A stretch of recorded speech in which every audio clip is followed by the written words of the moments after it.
ॐ श्रुतिस्मृतिपुराणानाम् आलयं करुणालयं नमामि भगवत्पादं शङ्करं लोकशङ्करं शङ्करं शङ्कराचार्यं केशवं बादरायणं सूत्रभाष्यकृतौ वन्दे भगवन्तौ पुनः पुनः ईश्वरो गुरुरात्मेति मूर्तिभेदविभागिने व्योमवद्व्याप्तदेहाय दक्षिणामूर्तये नमः। ॐ सहना भवतु सहनौ भुनक्तु सह वीर्यं करवावहै तेजस्विनावधीतमस्तु मा विद्विषावहै। ॐ शान्ति शान्ति शान्तिः। पार्थाय प्रतिबोधितां भगवता नारायणेन स्वयं व्यासेन ग्रथितां पुराणमुनिना मध्ये महाभारतम् अद्वैतामृतवर्षिणीं भगवतीम् अष्टादशाध्यायिनीम् अम्ब त्वामनुसन्दधामि भगवद्गीते भवद्वेषिणी।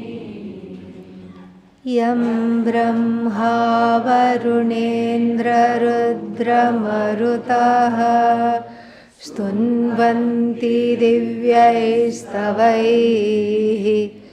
वेदैः साङ्गपदक्रमोपनिषदैः गायन्ति यं सामगाः ध्यानावस्थिततद्गतेन मनसा पश्यन्ति यं योगिनः यस्यान्तन्न विदुःसुरासुरगणाः देवाय तस्मै नमः देवाय तस्मै नमः।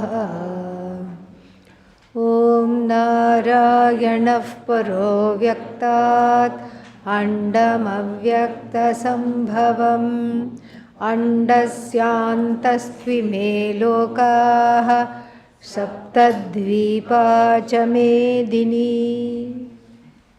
We saw in the previous class, can you hear me back there? Yes? Okay. We saw in the previous class the three reasons why the alternative interpretation of which was 424 Brahmarpanam Brahmahavihi does not work. What is the alternative interpretation? That just like doing a adhyaropa, just like doing a superimposition upon a stone and calling it Lord Shiva, Mahadeva, or just like using a salagrama and seeing what there? Mahavishnu. So just like that, why not look upon this shloka as a what? As a visualization, meditation, as a form of upasana. And then Adi Shankara says this is, not objectionable at all. If you want to do upasana like this, no problem. But however, an inconvenient truth is that it comes in the section on Atma Jnanam. So therefore, this interpretation is untenable. And so he gives three reasons. First is, we have already discussed that reason. The main reason is that it is coming at a different context. We can't take something without context and then just give whatever meaning we want. So supposing somebody says something, somebody says a lot of things. about a person. They say this person is very diligent, works very hard, very intelligent, but little prone to, not feeling well, not blessed with a good, strong constitution. So if you take out all the other things and say this person is weak, if you just take that, weak can mean anything. And then if you just take that, it would be disservice to the entire sentence. Maybe that sentence is part of a reference letter for a job. And in the reference letter, the person has to take the whole thing fully and then decide whether this person should get the job or not. But instead, you just take that one thing, little bit weak, meaning, okay, weak means it could be mentally, emotionally, physically, every which way, intellectually also. So therefore, here, since it is jnana prakarana, the first objection to this kind of a interpretation, since it is jnana prakarana, it will not work. And the second reason this interpretation will not work is because this is something, you superimpose something on something which is not there, correct? So let's look at all our superimpositions. So on the non-existent snake is superimposed upon the existent rope. The non-existent silver is superimposed upon the existent pearl mother. Okay. And then, so like this, everything, that which is not there is superimposed. Because it is not there, then the superimposition is successful. So if you see rope as rope, is there an aropa? No. No aropa, only ropa, that's all. There is no aropa there. How can there be aropa when rope is rope? And if you see pearl mummy as pearl mummy, is there an aropa? No. So now I am going to do some big, what is that called? Big meditation visualization. I am going to say tree is Brahman. I am going to superimpose Brahman upon the tree. Huh? See the incongruity of it? Why doesn't it work? Yeah, because tree is what? Already Brahman. And you are doing reverse superimposition here. You are superimposing Brahman upon the tree and looking upon the tree as Brahman. There is a kind of a anyonya ashraya here, a mutual superimposition. And it is virodha. It is contradictory to what we know. That I'll come to. But first of all, it is redundant. It is useless. So let me look upon this tree as Brahman. That means what? I am going to superimpose Brahman upon the tree. That's really what it means. So is this contradictory or not? Yes. So therefore, and then the second thing is, tree happens to be what? Already Brahman. So what is already Brahman, you are going to, then you can't superimpose Brahman upon Brahman. Because that which we call Brahman is free of all superimpositions. That is how we have to know. So that is the second reason this interpretation does not work. We saw that. The third reason the interpretation does not work is that we have to see the verse very clearly. Brahmarpanam brahmahavihi brahmagnau brahmanahutam. First line, that is okay, clean, we have seen that. Second line, brahmaivatena gantavyam. Gantavya means the end, the culmination. The fruit of this knowledge is what? Brahma. And here Brahma means what? Knowing myself as Brahman, what do I get? Moksha. Brahman only I get. What is this Brahman? Moksha. Free of sorrow, free of pain, free of fear. This is what I get. I get freedom. But then, if I superimpose Brahman upon myself, which is a very strange thing to do. If I superimpose Brahman upon myself, myself means this body, mind, sense complex with ahankara, and then what will happen? Will I get moksha by seeing everything as Brahman, just deliberate superimposition, even if that were possible? No. So for these three reasons, this alternative interpretation has also been dismissed. Now, verse number 25 is a kind of a bridge to what is going to come from verse number 26 onwards. So, verse number 25 we will leave aside for the time being. So, verse number 26 onwards, we have various practices which are also seen in the metaphor or the upalakshana of yajna. Because the various practices are also yajna. So the knowledge is what? Jnana yajna, and the various practices are different names of yajna. They are there. Dravya yajna. Dravya here means money. So money distribution, going to holy places, distributing money. That itself is a form of yajna. Why? Because it leads to vairagya.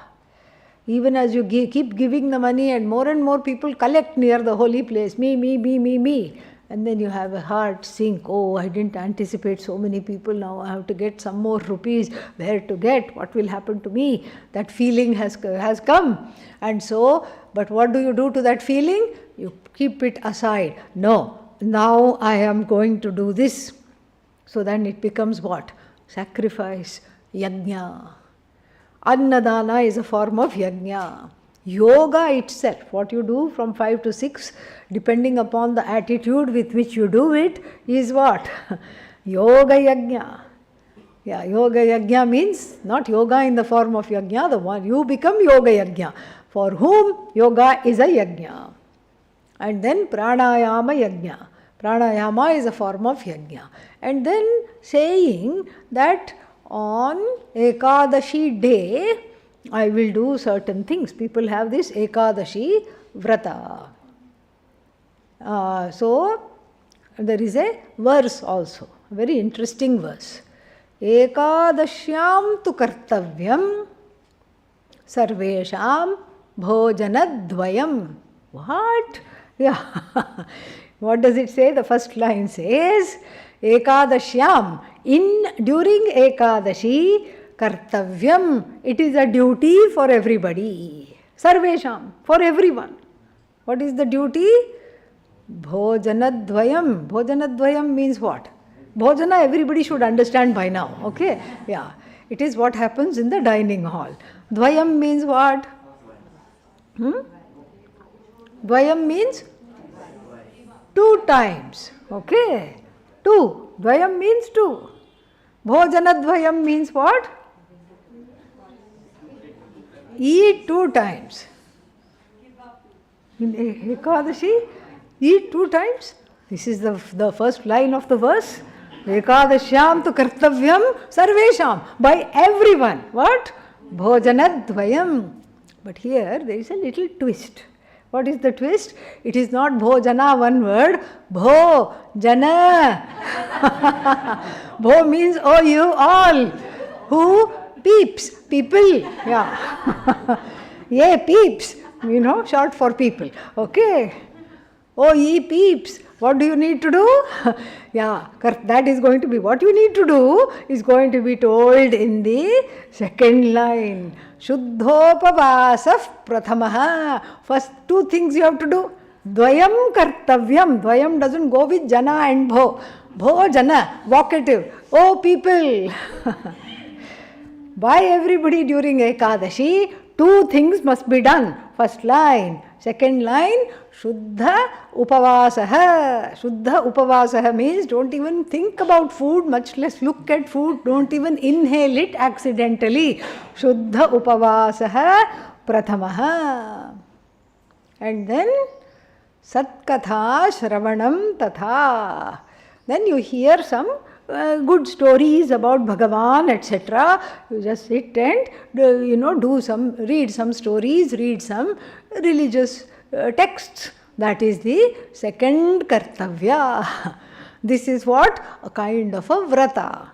So every 11th day of the waxing or the waning moon, what will I do? I will have only these kinds of things. I will not have other things. This is the idea. This is a kind of a vrata. Vrata means discipline. Yajna also means discipline, because it is taken in the spirit of the sacrifice. Sacrifice means you have to give up something. So you can't say, you can't interpret it bhojanadvayam, so two times food. You cannot interpret it as you like. So therefore, this all becomes a discipline. And if you look at Rishikesh, all the ashrams on this side of the Ganga, all the ashrams on that side of the Ganga, all the ashrams that are not on the banks of Ganga, you will find many modalities of these kinds of disciplines and practices. And those disciplines and practices become very attractive to the mumukshu jignasu. However, the disciplines are not knowledge. We have to understand this. Even though the disciplines may require some knowledge about the discipline itself, the discipline cannot be mistaken for what? Atma Jnanam. Discipline cannot be mistaken for Atma Jnanam. How can it be mistaken for Atma Jnanam? It is not mistaken at all for Atma Jnanam, because what is a discipline? It is what leads you to pursue Atma Jnanam. That is the discipline. Whether it's meditation, sitting quietly and then doing pranayama, doing yoga, doing what is the other thing? Seva, karma yoga, all these things, what do? They prep the mind, they prepare the heart to want this knowledge more and more, and they make one ready to receive this knowledge. The cultivation of these disciplines are important, because by ourselves we are not immediately ready for the knowledge. So in this section there are a section means the one that is going to come, not the one that we just completed. In the section that is going to come, there are some reasons why the disciplines are discussed by Adi Shankara in the section on Atma Jnanam. First of all, to delineate this particular difference. Number one reason, to delineate that the means should not be mistaken for what? The end. Means are not the end. So, if you have a glass in hand, what is the purpose of the glass? To drink water or chai or whatever you want. But the glass itself doesn't become the end. It is a means. So like this, these disciplines, mindfulness and consuming little food, doing meditation and other kinds of religious austerities which will be discussed, giving away money, giving away one's possessions, they are all auxiliary means to the end that is moksha, and the end that is moksha is already gained or is to be gained? Already gained. So then what's the purpose of these disciplines? To make one ready for this knowledge that it is already gained, because we are born doers. Born ajnanis means born doers. And if you are a born doer, what do? You keep mistaking the disciplines for the knowledge. You want something to do, otherwise one is restless. You ask somebody to sit for 5 minutes, it's not possible. You have to do. And this, so then coming out of the section of doership, here the other forms of doership are discussed, but these are what? Religious and then religiously allowed, religiously sanctioned doership for the sake of preparation of the heart and the mind for what? Atma Jnanam.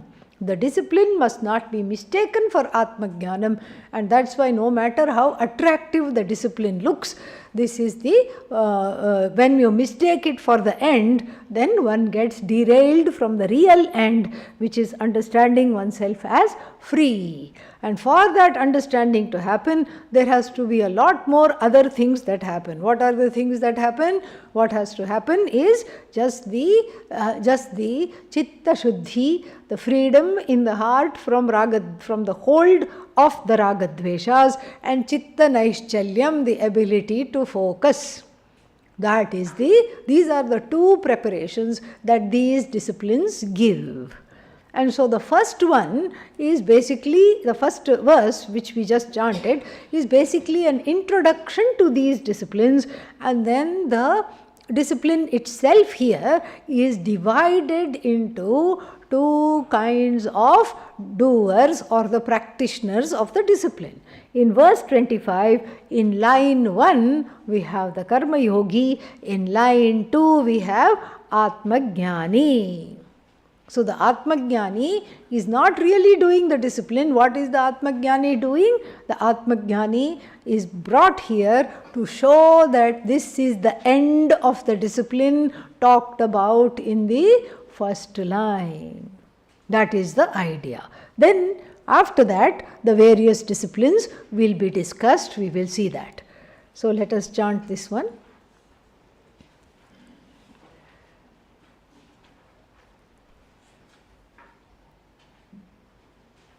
"25th, right? Yeah.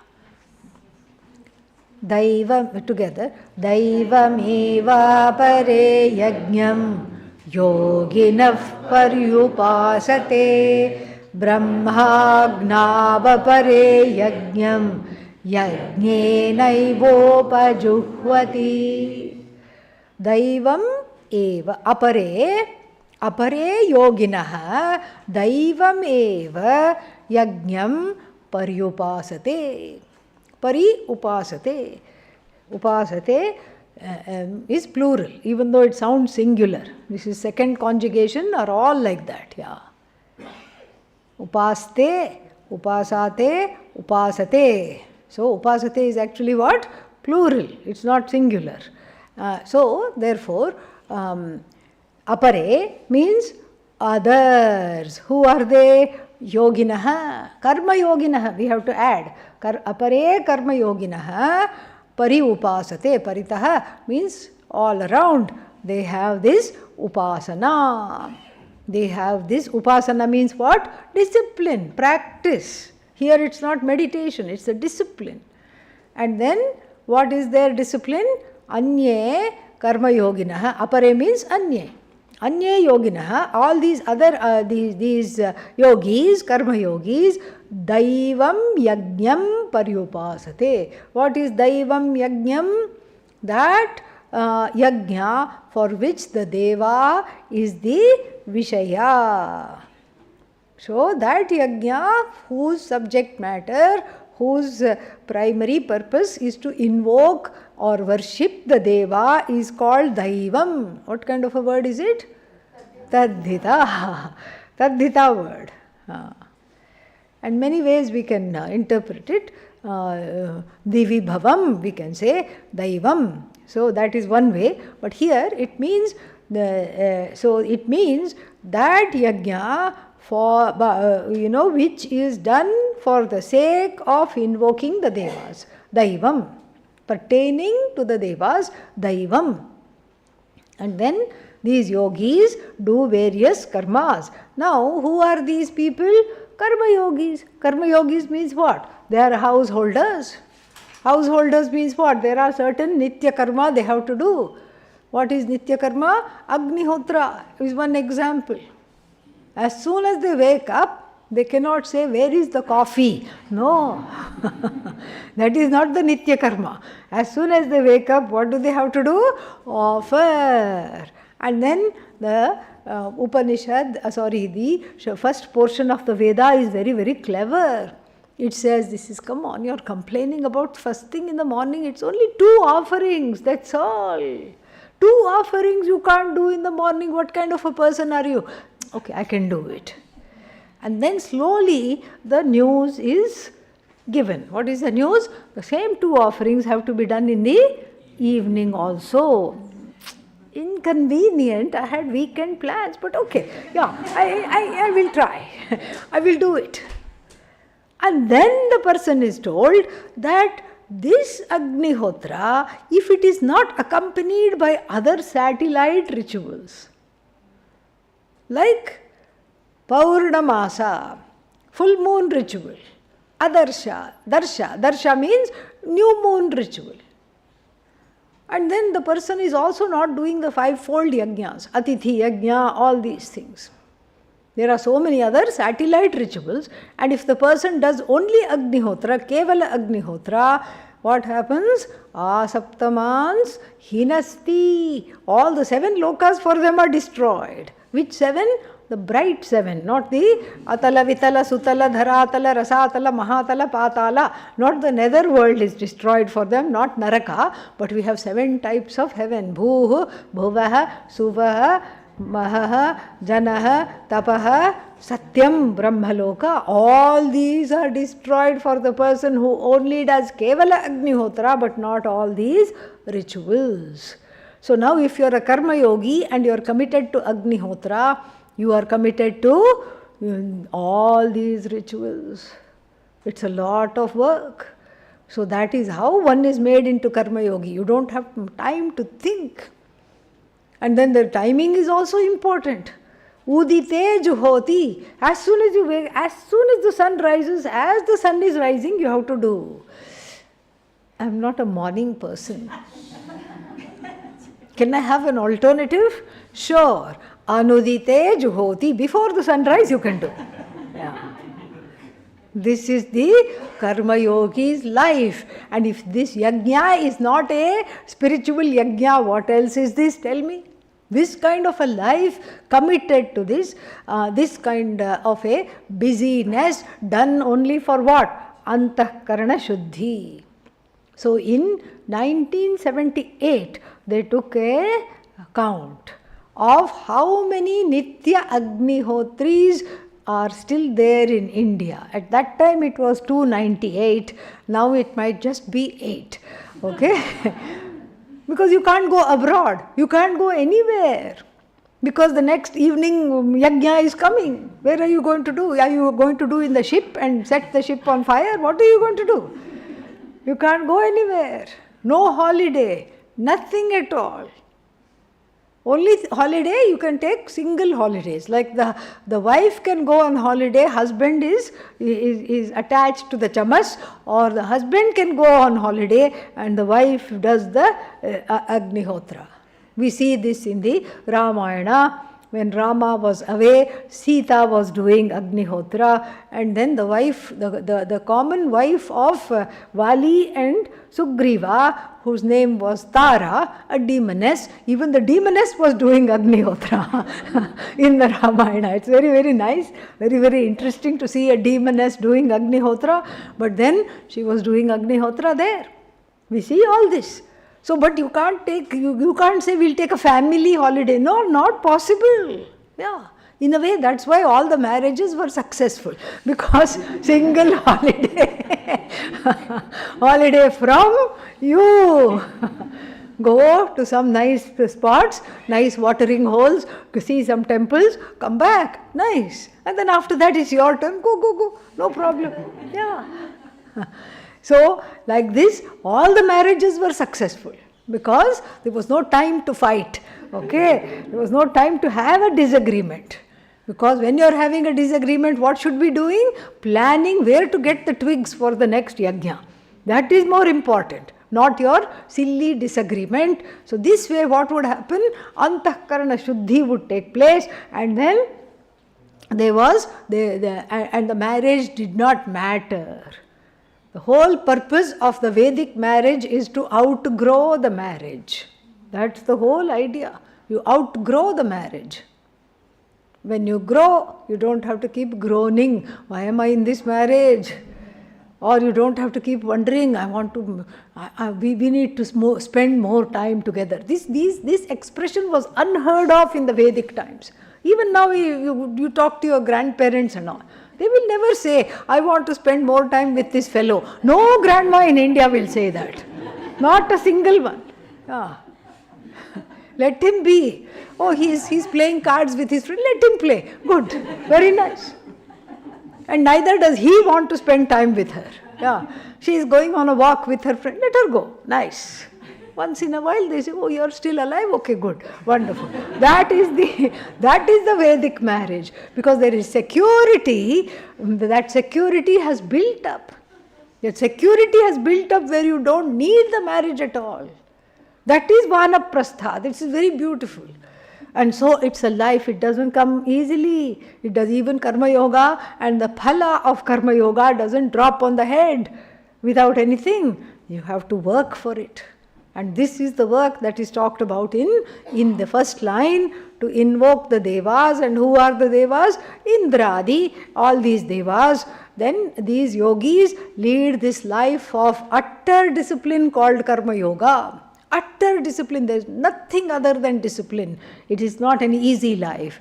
And then Brahmagnau, we have already seen the meaning of the expression Brahmagnau. Brahma eva agnihi tasmin Brahmagnau. It's not the fire of Brahman, it's the fire which is in the form of Brahman, the metaphor of this fire. Yagyam, so Yagyam here, Brahmagnau apare. Apare means still others. Still others, what do they do? Yagyam. Yagya here doesn't mean yagya. Yagya here means, very interesting. Atma, oneself, the ahankara is also called yagya. How do we learn that? How come I didn't know that?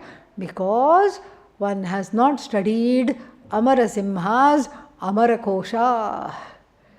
Amarakosha, first dictionary. Nirukta, first thesaurus in the whole universe.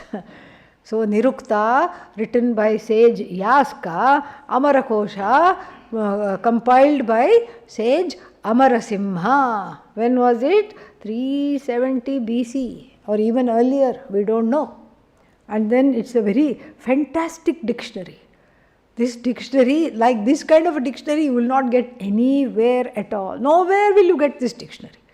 Because the words are there, very nicely put, and it's by association. When you say yajna, then you get something else, and something else that leads you, and all the definitions are in verse form. How? What kind of a mind can do this? And here we struggle to bring out a dictionary, regular dictionary, even in prose, we struggle to bring out. But there, all this whole Amarakosha for a Vedic student was memorized. This is very nice. Because now, right now, they say, what do we say? Oh, I don't want documents. All my documents are on the cloud. Yeah. What is the use of it being on the cloud somewhere if it's not there? Here, there was no cloud. There was just chanting aloud. That's what. Everything was chanted aloud. So you didn't have to put it on the cloud. Everything was right here. Everything was right there. The dictionary was right there. And so in the context you see Yagya Shabda. What do you say? I. Yagya means ahankara here. So Yagyam, this ahankaram, where do they go? Yagnena eva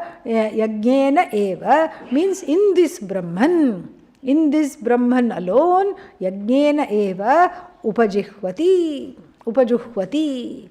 So this Yagnena eva means by oneself, by the Brahman. Yagna here again is Brahman. So this, by this Brahman, this ahankara is sacrificed into Brahman. What that means we will see. This much is enough for now. Okay, so with this let us enter into the Bhashya. Daivameva, the Devaha ijyante yena yagnena asau daivaha yajnaha. We have already seen. Devaha ijyante. Ijyante passive, Devaha ijyante. So it's not that the Devas are doing it, it's the Devas are invoked by which yajna. The Devas are the subject matter for which yajna. Yaj becomes ij because we have some kind of an exchange. Igyanaha samprasaranam. So samprasarana, the E becomes ya in certain situations. And so therefore Devaha ijyante. Ij is the same as yaj, but it is passive form. So then it has changed into E. So ijyante yena yagnena. By which yajna the gods are invoked. What is the yajna? Agnihotradina.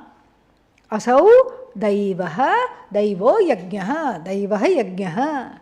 tam eva apare yajnam yoginah karminah karma yoginah paryupasate means kurvanti, they perform. This is what? Real yajna or metaphoric yajna? Abba, thank God, yes. Ha. So, real yajna. This is the real yajna because who is doing it? Karma yogi is doing it. Therefore, it is real yajna. And then, then the second yajna, to introduce the second yajna, Bhashyakara gives Mahavakyas. Because without the Mahavakya, understanding the Mahavakya, we will not understand what this yajna is all about. Even though the previous, the verse talked about Karaka Upamardanam as the disappearance of the Karakas or seeing the Mithyatvam of the factors of action was talked about in detail in the previous verse. How that happens, why that happens has not been talked about. So, Bhagavan Bhashyakara introduces the second line by introducing a few Mahavakyas. And what is the first one? Let us see. Brahmagnau. So, Brahmagnau. And what is this Brahman? We have to understand. What is this Brahman? Satyam, Jnanam, Anantam, Brahma iti. The very first mantra of the second Valli of which Upanishad? Yeah. Tai-u means Taittiriya Upanishad. Because it begins with a big bang. The Taittiriya Upanishad begins with a huge bang. What is that big bang? Om Brahmavida apnoti param tadesha bhyukta. This is the big bang. Brahmavit apnoti param. Not an ordinary statement. The knower of Brahman gains the ultimate. Who is not in search of the ultimate? Everybody wants the ultimate. Ultimate means what? The ultimate gaining which there is no more seeking.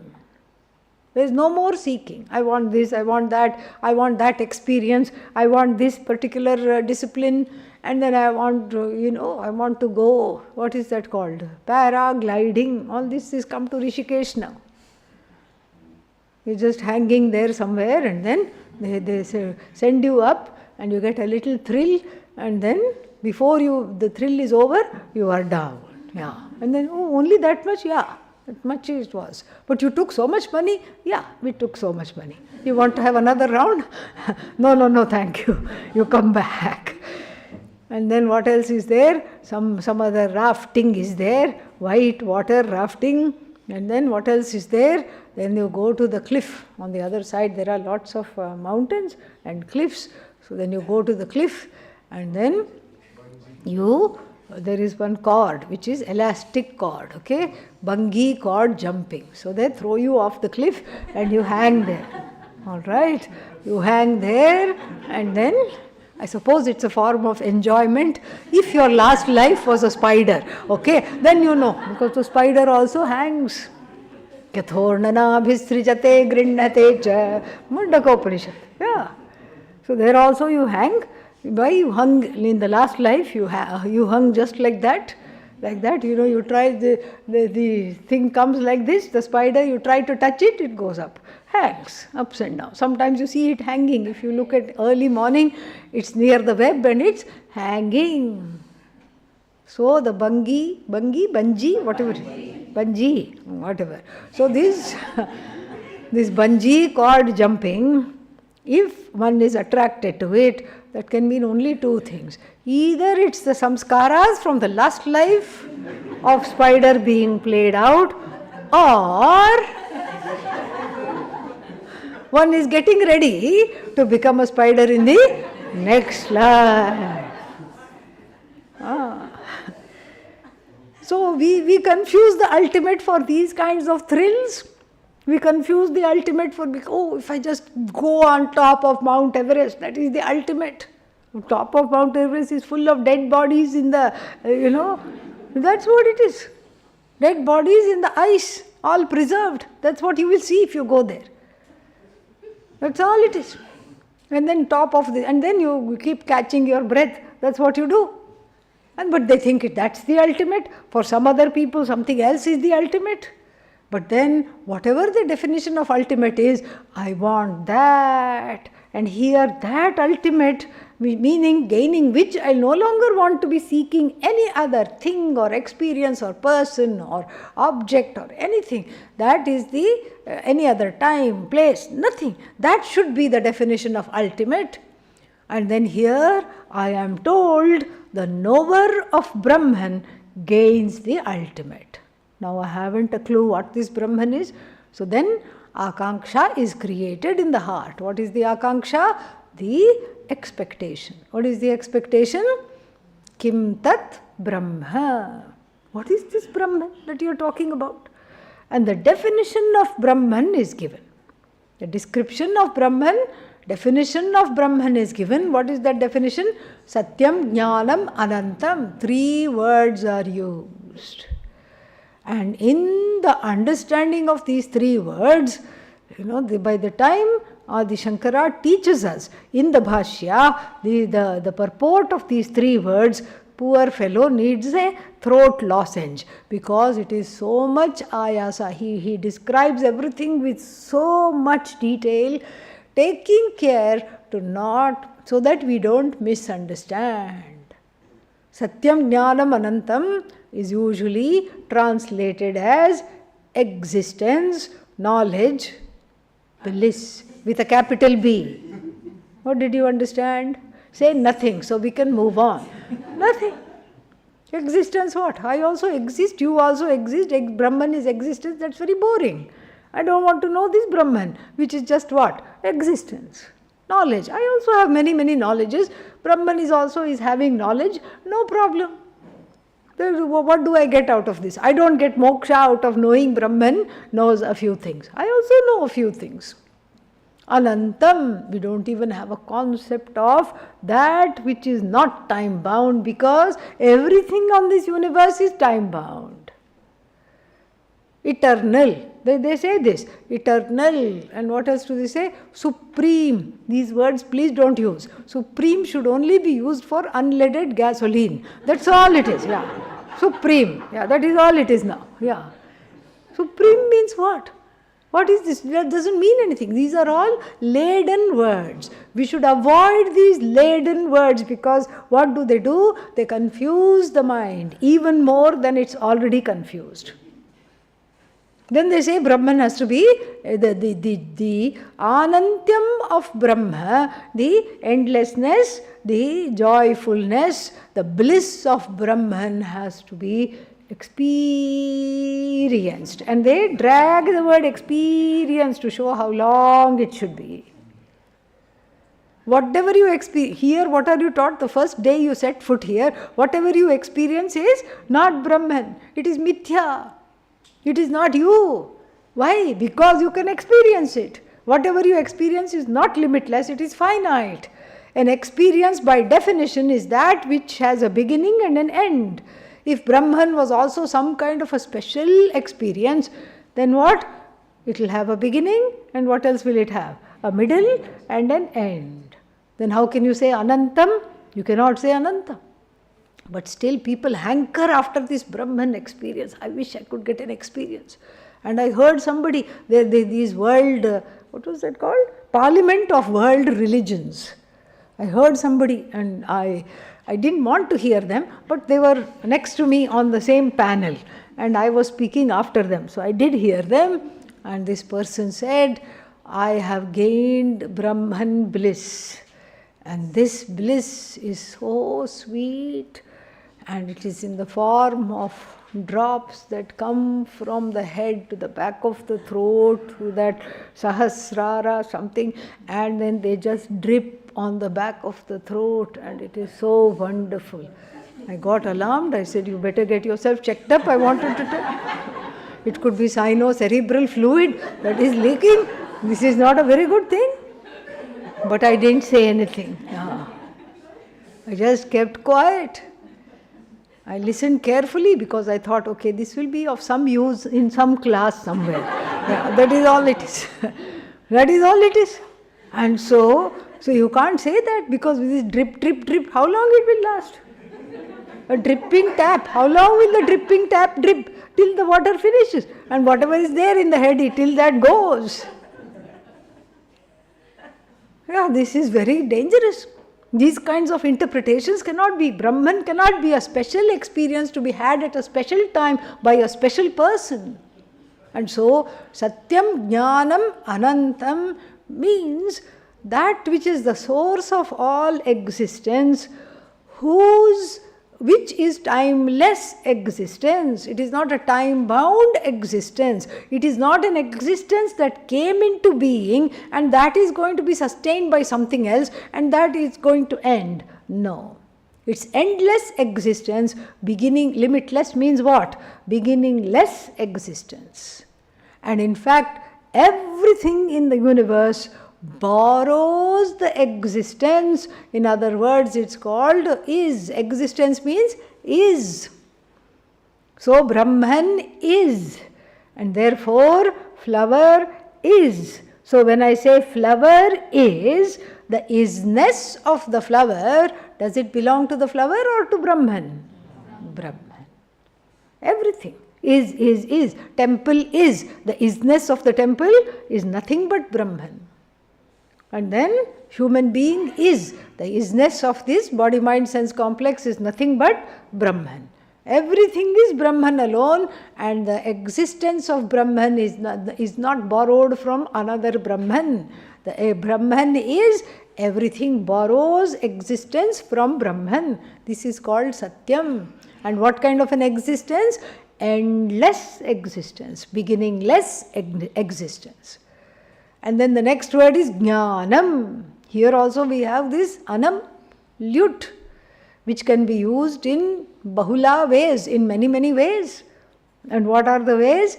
It can be Jnanam, can be seen as, can be translated as knower. So Brahman is the knower? No, there is one more interpretation. What is that?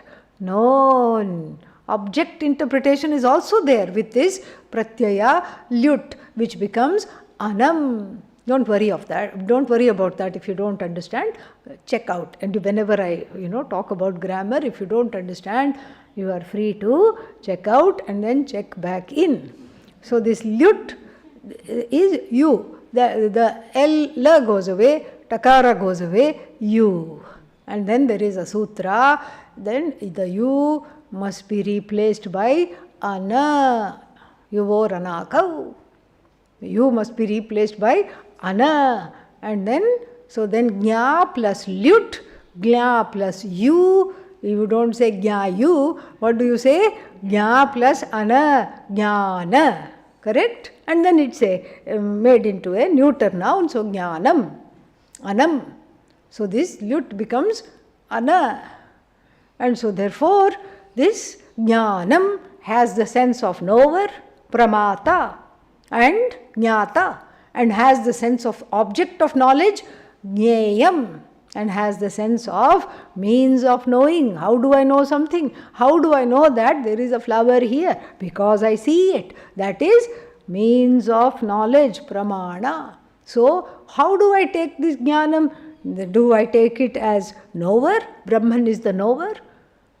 Oh, that doesn't make sense. Is Brahman the known? Because when I say Brahman is the known, it excludes what? Knower. If I say Brahman is the knower, it excludes what? Known. And if I say Brahman is knower and known, that doesn't make any sense. You can't have with the karta and karma in one sentence. The same person cannot be actor and acted upon. Cannot do that. Why not? Like supposing I have an itch on my hand, some mosquito bit. So, who is the scratcher? I. Who is the scratched? I. This is possible because I have limbs. One hand is soothing or scratching the other because there is an itch. What about Brahman? How many parts does it have? No parts. So you cannot say it is both karta and karma. And what about means of knowledge? That is left out. So therefore you have to say it's neither knower nor known nor means of knowledge, yet before we say this is all it is, no, yet in whose presence the knower comes to light, the known comes to light, and the two are connected by the means of knowledge. So it is everything, but in order to be everything, it has to be nothing in particular. It's like sometimes they do, what is it called? Mono acting. There's only one character on stage, it's all dark, dark, dark. No props, nothing. At the most, they may wear a hat and take off the hat or something to show different characters. So the actor will come and stand on this side of the screen. One spotlight is there. They will give that the whole dialogue, and then it is all dark again. When it lights up again, you see the actor on this side of the screen wearing a hat, scolding that other one which you cannot see. Brahman is like that. Brahman is what? Is everything.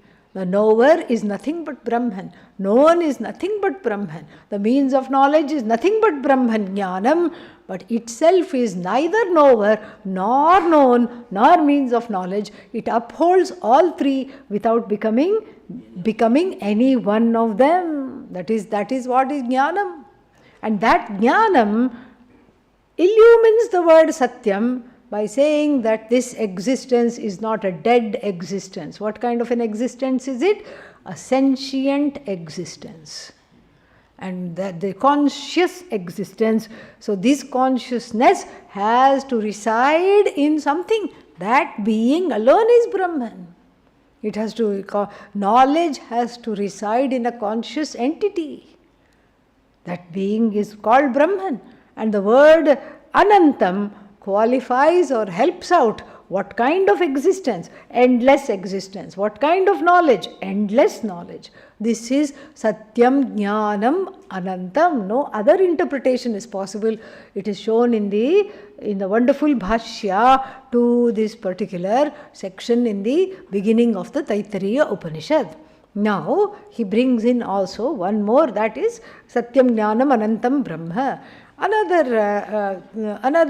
Two other Mahavakyas he brings in, this time from the Brihadaranyaka Upanishad, which is full of Mahavakyas. The first one occurs in a dialogue between sage Yajnavalkya and another sage called Shakalya. We don't know if it is the same as the grammarian Shakalya. So, but there is also a grammarian, unlikely, because the grammarian comes later, and this Shakalya is of the Upanishadic origin.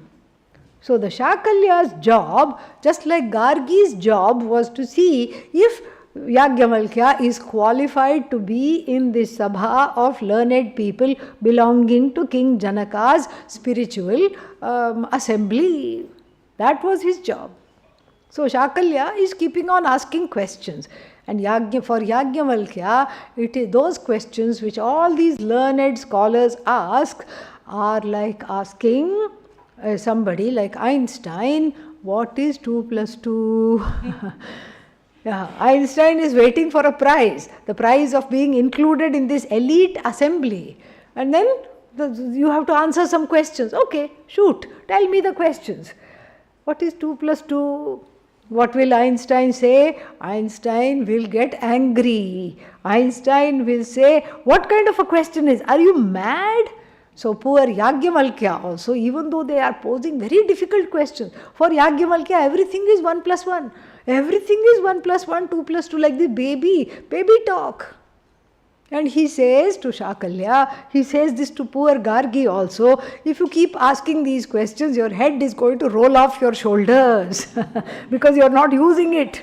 He says that he insults them because in his intelligence he is frustrated, he is irritated and annoyed that these basic questions are being posed. And those questions are not basic at all. And so here, all of them ask us kind of similar questions, and those question answers become an abhyasa for us to be able to understand what is Brahman. So it goes from the gross to the subtle. This is the methodology that is deployed in this particular section in the Brihadaranyaka Upanishad. And so what is the gross? So what is the source of earth? And then you have to say what? Waters. And what is the source of water? Then you have to say fire. What is the source of fire? Air. Like this it goes. And what is the source of space? Brahman. And by that time, Yajnavalkya is spaced out because he is not liking these questions one bit. So this is that section where Yajnavalkya finally shuts up Shakalya and says, Vijnanam Anandam Brahma. Same exact thing. Vijnanam is Jnanam. So Vijnanam, that knowingness. The knowingness that is not separate from beingness, which is not separate from limitlessness, is what is called Brahman. So the Brahman is a limitlessly knowing being, non-separate from you. You are that Brahman.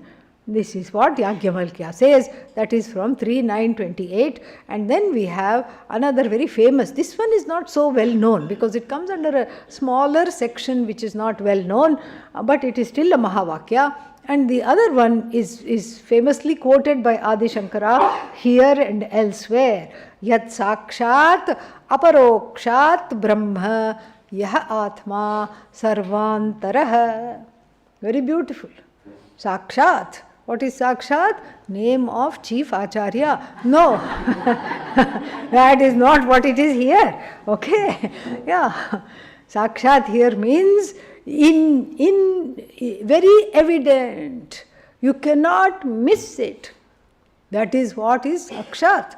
So yaha Sakshat and then Aparokshat. See, we have a very interesting word. Paroksha. Paroksha means that which is remote. Pratyaksha, aksham prati, aksham prati, pratyaksha, evident to the eyes. So that is called pratyaksha. So we have one word, pratyaksha, immediately available, and paroksha, that which is remote. What is Atma? Is it pratyaksha? No. Is it paroksha, far away? No. Neither of these words apply. So we have to come up with a new word by negating paroksha. This is in the neti sense. You have to negate the word paroksha and come up with a new word. What is that? Aparoksha. Never remote. Yet not an object of the senses. But always I alone is there. It's never far away from me. So this aparoksham Brahma is in fact sakshat. Sakshat is indeclinable. Sakshat, that which is evident, which is unchanging, and that which is aparoksha, never away from myself. That Brahman is what? Yaha Atma Sarvantaraha. That Brahman is me, which is what? All pervasive. So, ityadi vachana uktam. So, these kinds of words and verses and shlokas and sayings we find in all over the Upanishad. Ashanayadi sarva samsara dharma varjitam. So what is the upshot of everything? This Brahman is varjita, free of, devoid of. What? Sarva samsara dharma varjitam. It is free of all attributes which are ascribed to samsara. Dukkha. What else? Pain, fear, afflictions, bhaya, dukkha, etc. And also, where does the bhaya and dukkha come? And where does the dukkha come? Dukkha comes out of eating too much, for example. Then you have pain. Where? Stomach pain. And then this stomach pain is because of eating wrong things. And then, why do I eat wrong things? Because I don't know what to eat, when to eat, etc. I eat the wrong things. But why eat at all? Because I can't survive without eating. So this ashanaya means the desire to eat. Ashanaya, the desire to eat. Pipasa, the desire to drink. All these things Ashanaya pipase. This drinking, eating is a disease. You drink water thinking, I'm so thirsty. You drink it very fast. It goes in the wrong pipe, causing at best a coughing fit. So, therefore, all these things are what? Things that are needing to eat, drink, etc. and embroiled. And because one needs to eat and drink the whole day, not in the ashram, but elsewhere, the whole day goes in prep. What to eat today? I want that, I want this, I have to make this. How many people are coming and what do they like? Because even in the one family of 4 or 5 people, even though it's a nuclear family, it's neither new nor clear. And so in this family, the father cannot eat this, the mother cannot eat that, and the children don't like to eat this or don't like to eat that. It's a bore. This samsara is a big bore, really. So much planning just to eat, my God. Yes. All this. So much like, what should we do? What should we? Oh, now what? Now what? Now what? Terrible. And so therefore, all this preparation, and then after that you still don't know whether it will get digested or not. You still don't know. It's a miracle. Today you see, whatever you eat suddenly nicely goes in, gets digested also. Amazing it is. But then it's a big if, because what if it doesn't get digested? What if something else happens? All you need is one cockroach. Finished. Yeah. Cockroach darshanam. Enough. And then enough to make one feel sick, even though one is not sick. Okay, so like this, even the whole simple, what is that called? Simple act of eating, drinking is fraught with samsara in this way. So what is Brahman? Ashanayadi sarva samsara dharma varjitam Brahma. Through these sentences we know that the essential nature of Brahman has nothing to do with samsara. Absolutely nothing to do with samsara. Samsara and Brahman do not go together even in a sentence. And so therefore, what do we have to see? That this Brahman is free of everything. And how is it taught? Na iti iti nirasta shesha vishesham Brahma shabdena uchyate. That which is communicated through negation. Why? Because you take something to be what you are not. So that which is communicated through negation, neti neti iti nirasta shesha vishesham. So shesha means leftover. Leftover what? Vishesham, attributes. So that which is nirasta, free of. So for which all the sheshas are gone, all the visheshas are gone. That is what is conveyed by the word Brahma. And so now we know what is Brahman. Very nice definition of Brahman in the middle of the 4th chapter. Very, very beautiful, because it's almost like Adi Shankara said in verse 24. We discussed the word Brahman so many times. Brahmagnau, and then what else? Brahmarpanam, Brahmavihi. What if the person doesn't know what is Brahman? Let me quickly explain this. Right here he takes the opportunity to do a little quick primer. Quick revision of the word Brahman, so that we are not confused. What is this? Okay, so then, now that we know this Brahman, Brahma cha tad Agnihi. So the Brahman alone is this Agni, because it is Upalakshanaya. It is more in the sense of a metaphor. It is taken in the form of the metaphor. Sa Homa adhikaranatva vivakshaya brahmagnihi tasmin brahmagnau apare anye brahmavidah. Let's not go that far. So chasa homa adhikaranatva vivakshaya. Vivaksha means vaktum ichha, the desire to say. That means the desire to speak. But here it means context.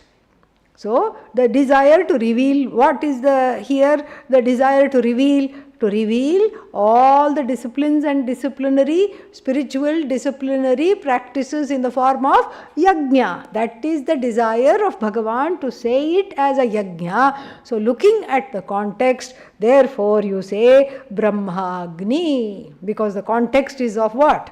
Yajna.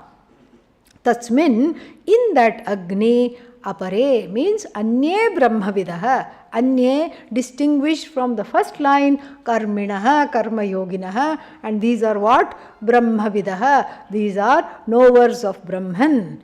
And then Yajnam. Yajna here is not Yajna. What is Yajna? Atma. Yajnam, Yajna Shabda Vachya, Atma.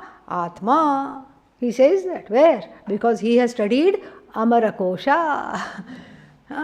Amarasimha's Amarakosha says one of the meanings of the word yajna is what? Ahankara. And so yajna shabda vachyam vachya atma. And then Atmanamasu yajna shabdasya pathat. Pathat means through the repetition, through the understanding. I told you the dictionary is carried here. So this is well known. To you maybe, dear Adi Shankara, but not to us. We have to say that here. But we take your word for it. Yajna shabdasya pathat means by repeating this we know that this is what it is. Tam atmanam, here that ahankara, yajnam paramarthatah parameva brahma santam buddhyadi upadhi samyuktam adhyasta sarva upadhi dharmakam ahuti rupam yajnena eva atmana eva uktalakshanena upajuhvati prakshipanti. Prakshipanti, they throw. They throw. What do they throw? They throw the ahankara into the fire that is Brahman. So the ahankara is consumed by the fire that is Brahman, and the fire that is Brahman is what? Knowledge that is Brahman.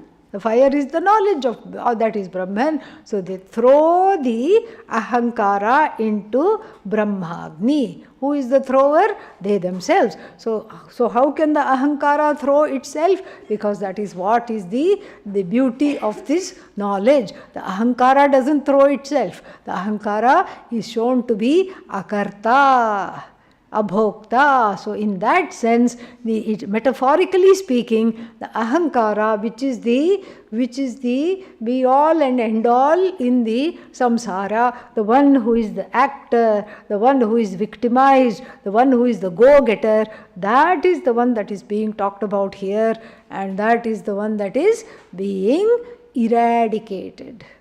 So I told you earlier, this knowledge is the one that has no knower at all. This is a knowledge without knower. If anybody asks, do you have Brahma Jnanam? Please do not raise your hands. Yeah, because raising your hands is tantamount to saying what? I don't have Brahma Jnanam. Because this is not an object. And so this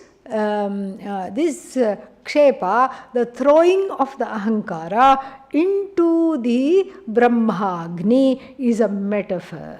Just like you throw, whatever throw means you offer. Just like you offer the ghee, laddus, etc. into the fire, here also the ahankara is offered up in the light of this knowledge that I am free of ahankara. Therefore, the ahankara, seeing that it is not needed, commits a polite suicide into the knowledge that is Brahman. Very beautiful here. So then, tam atmanam yajnam paramarthatah parameva brahma santam, and then so now there is a offering. What is the offering? The offering of the ahankara, the I notion, which is what? Buddhyadi upadhi samyuktam. So the I notion is endowed with what?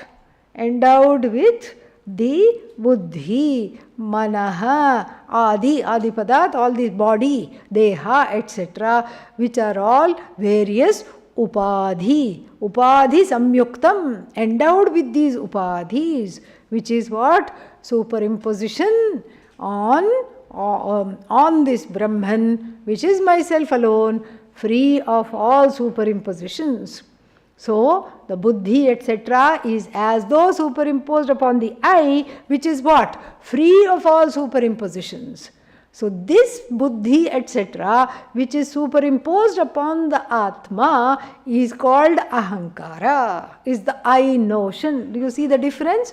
I is Brahman, which is free of all kinds of body, mind, sense, complex attributes, etc. And the I notion is the one that claims the body, mind, sense complex to be itself. That is the ahankara. So now in the Brahman, which is nirupadikam Brahma, that in that Brahman, which is imagined to be a fire or understood as a fire, in that fire of knowledge of Brahman, which is what? Nirupadhikam, nirgunam, doesn't have any attributes. This sopadhikatvam, it's not that I jump into that fire, no. Sopadhikatvam means the status of being with upadhi is given up. So even though the upadhi continues, I don't buy into this upadhi. I know to be mithya. So this fire of knowledge reveals to me that the ahankara itself is mithya. What to talk about the body, mind, sense complex. So this is the Agni. This is the Brahma Yajna. Very beautiful. The rest of it we will see. Om Purnamadav Purnamidam Purnat Purnamudachyate Purnasya Purnamadaya Purnamevavashishyate. Om Shanti Shanti Shanti. Harihi Om Shri Gurubhyo Namaha. Harihi Om.